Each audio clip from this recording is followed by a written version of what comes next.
From start to finish, what was your build time? Start to finish, everything that you see, walls, air conditioning, everything, 3 days. 3 days. Hello, my name's Dave. This is my dog Lunatic. I call her Luna. I'm former military, living on the road full time now in this van, Sprinter 144. So let me give you a tour of my van. Maybe it'll help you out. First thing I needed was some power to power all my air conditioner and stuff, so I went with a Honda 2000, which I highly recommend. Starts every time, even in the cold weather. I have my 30 amp right down here. Why didn't you go solar and battery? I didn't go solar. I have a short wheelbase van, and doing the research, I found that in order for me to power all the battery packs, I would need a van that's probably about 3 times longer than this. Not very practical, and they don't make one. So this is your next best bet. What air condition are you powering with this generator? I'm using a Rec Pro, runs fantastic, super quiet. How much was it? This unit was around $1,500, and doing the research, I saved probably about at least half the cost going with this unit rather than your traditional 12-volt units. The advantage to that is I can run this all the time off of my generator, or I can run off of shore power also. And I'm from Florida, and I have a dog. I have to have air conditioning, and I have to have it when I need it.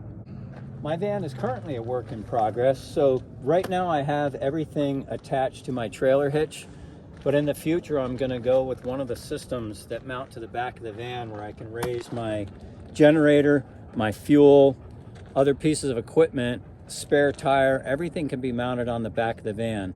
Okay, let me show you how I built the inside of the van. I actually stuck with the original flooring, which I highly recommend. It's a decent floor. I then went with the commercial grade Legend wall kits with the insulation already put on it. So I have the Legend walls and the Legend ceiling. There is a lot of insulation in this van. There's 3M insulation as well as the sound deadening Is it insulation. the Thinsulate? Did you use the Thinsulate? Yes, I used 3M Thinsulate in the van walls, and we first put down the foil type stuff that you see. Sound deadening material. Sound deadening material. We also put that on the floors too. Yeah, this is my Rec Pro unit. It has air conditioning, has a heat pump, it has just a fan, and it, believe it or not, it also has a dehumidifier. How long did it take to install? 1 day, half a day. 1 day. Okay. So this is a Max Air fan. I've got mine hooked up to the 12 volts, so I have power to it all the time. For instance, right now, Okay. it's pulling air out, and it's great for ventilation inside this van with my dog. So while researching kits, I found TNTvans, and I saw that they had kits for the Sprinter, the Transit, the Ford, the Chevy, and they specifically had for my van a camper conversion kit for the 144. The way I decided to go with my layout, I started with my kitchen unit first, which houses a sink with a foot pump on the bottom, which is awesome because I have no electronics in here. Nothing can fail. Now, the sink is up top here.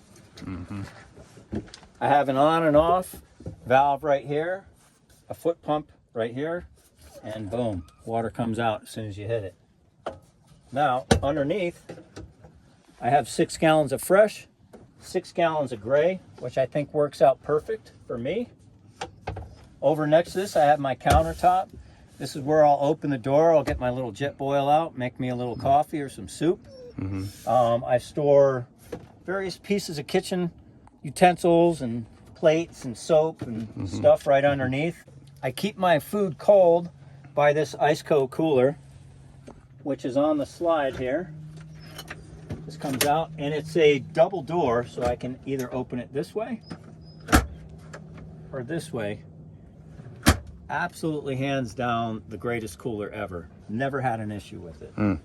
How are you powering it? We talked about the generator. We heard about that. Do you have a battery bank in here? I do. I have a backup generator inverter by Bluetti, which I highly recommend. This unit you can charge solar. You can charge 12 volt. Okay. I can charge it with my generator and plug it right into the wall and charge it that way, or I can bring it in home, charge it there. Okay. They also make an alternator kit for it too, and I usually get about 3 full days Okay. out of this unit before I charge it. And when I do charge it, it only takes my Honda about an hour and a half to go from about 20% to 100%. And so I take it this is your bed. So you're sleeping east-west. Yes. And you got all your shelving and storage underneath. Tell us about that. Yes, I'm going east-west, and if you're a little shorter like I am, it works perfect. If you're a little taller, I would recommend a bump out or to add another panel to bring it this way and sleep front to back. What is your bathroom solution and workflow? Originally, I was going to go with an incinerator toilet, a cartridge toilet. There were a lot of different options I found, and the prices just kept going up and up and up. I actually went old school and went with the regular 5-gallon pail with the toilet top. And you can buy waste bags, whether you buy them at Walmart, a camping store, do your business right in the toilet. This is my toilet slide. I keep my toiletry items inside, and I use the added space for cleaners and so forth, and it works great. And what I like is that I don't deal with any black water issues at all. I noticed a few things. Your baskets. Do you have any problems with the baskets rattling or falling off the shelves or anything like that? No, I do not. Anybody that's owned a boat or been on ship before knows to put rubberized something on the bottom. I don't lose anything. Not even this garbage can falls off. Really? No. That's crazy because there's no lip or anything here. Nothing. So everything just stays put. Yep. Everything stays put. And I've got stuff even high up on the shelves, and when this van rocks, all of this stuff stays right where I put it. Start to finish, everything that you see, walls, everything, 3 days. 3 days. So this is my van. I think it's a very simple build. I could have gone more. I could have gone a little less. You can certainly do the same. But I hope this helped you decide which route you want to go with your van build. Thanks.